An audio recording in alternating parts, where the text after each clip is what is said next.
Nous sommes très heureux de vous informer ce matin, mesdames et messieurs, bienvenue à ce bulletin.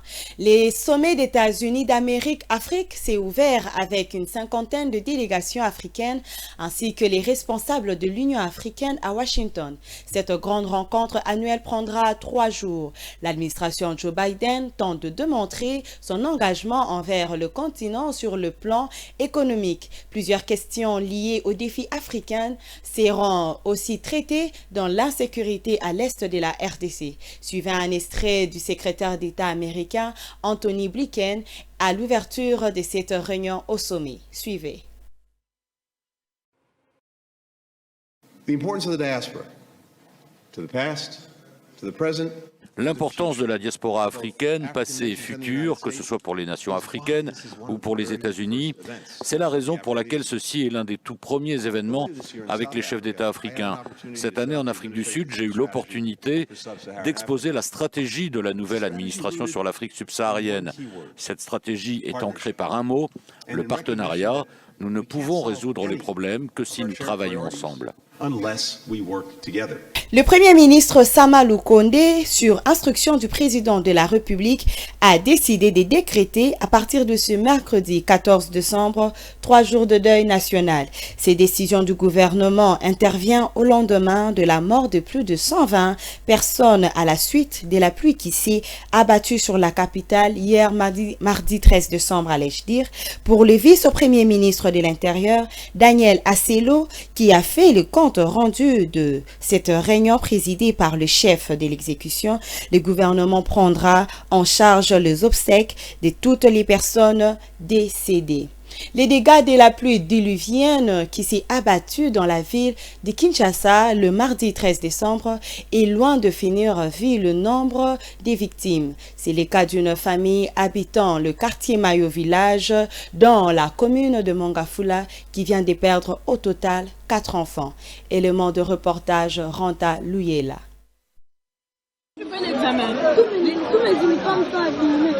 De nombreuses pertes en vies humaines sont signalées dans la ville de Kinshasa après cette pluie torrentielle qui s'est abattue dans la capitale congolaise dans la nuit du mardi 13 décembre 2022 aux alentours de 1h du matin jusqu'autour de 8h. C'est la conséquence des inondations, des écroulements de murs, des débordements de lits de rivières, mais surtout les constructions anarchiques à des endroits pas encore lotis. Selon des sources concordantes, la ville de Kinshasa à elle seule enregistre une centaine de morts, parmi lesquels des adultes comme des enfants. Cas de cette famille vivant au quartier Mayo Village dans la commune de Mongafula, qui vient de se vider de ses membres avec au total 4 enfants morts, comme l'attestent ces images.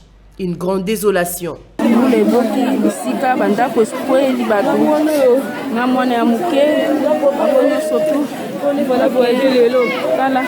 C'est la même scène qui s'est produite dans certains autres quartiers et municipalités de la ville de Kinshasa. L'heure est à présent à attendre la communication officielle de l'hôtel de ville de Kinshasa. 8 morts et des dégâts matériels importants. C'est le bilan de la pluie qui s'est abattue la nuit du 12 au 13 décembre au quartier Congo dans la commune de Ngaliema. Une situation due au désordre urbanistique qui connaît cette partie de la capitale Kinshasa. Un reportage de Kibonge Melchisedek et Viti Panzu. Ici, nous sommes dans le quartier Congo, sur l'avenue Kebenila, dans la commune de Ngaliema. C'est un constat amer, fait après la pluie qui a arrosé l'ensemble de la ville, laissant en son passage désolation matérielle et mort d'hommes. Tenez, 8 morts sont enregistrés dans ce quartier. Une situation que les habitants du coin déplorent, parce que cela est arrivé pendant que tout le monde dormait et avait droit au sommeil. S'occuper vraiment, s'ils ont ces soucis-là, d'aider surtout qu'un vieux papa comme ça, il ne fait rien, c'est un handicapé. S'il y a secours vraiment aux autorités de venir en aide pour aider un peu la famille. Parce qu'ils n'ont rien récupéré. Biloko nyonso ekei na mayambula donc batikali kaka batu bilamba o bomona balati batikali sune loko mosuté. Il est à noter que ce quartier qui existe depuis 1968, à l'époque de Feu Bisengimana, ancien directeur de cabinet du feu Maréchal Mobutu, dispose d'un seul collecteur jusqu'à ce jour. ce qui est impossible de canaliser les eaux de pluie d'un quartier qui fait que grandir chaque jour. Le sinistre à Matadi, Kibala a coupé la route nationale numéro 1, dite route Matadi en deux, provoquant ainsi l'arrêt du trafic et la circulation de biens. Des personnes déjà sur place, les services pour réparer les dégâts s'activent. Monsieur Jean-Aimé Maval, directeur général du bureau technique du coordonnateur BTC en cycle, promet que cette réhabilitation prendra plus ou moins 3 semaines. Il est au micro de Jocelyne Massiala, évitez Panzo. Bon, effectivement, c'est une situation dramatique, mais malheureusement à laquelle l'être humain ne peut rien y faire. Il s'agit d'une catastrophe naturelle. Et bon, le problème c'est que les aménagements qui avaient été prévus pour pallier justement ce genre de catastrophe n'ont pas tenu. Et comme je le dis toujours, le principal agent de cette catastrophe reste l'être humain. Son manque de civisme, sa désobéissance fait qu'ils ne respectent pas les instructions, ils construisent n'importe où et n'importe comment, sans respecter les règles de l'art. Et voilà, c'est à ce genre de catastrophe qu'on arrive. Maintenant, les frais qu'on doit engager maintenant pour mettre tout ça en état sont très importants, sans compter toutes les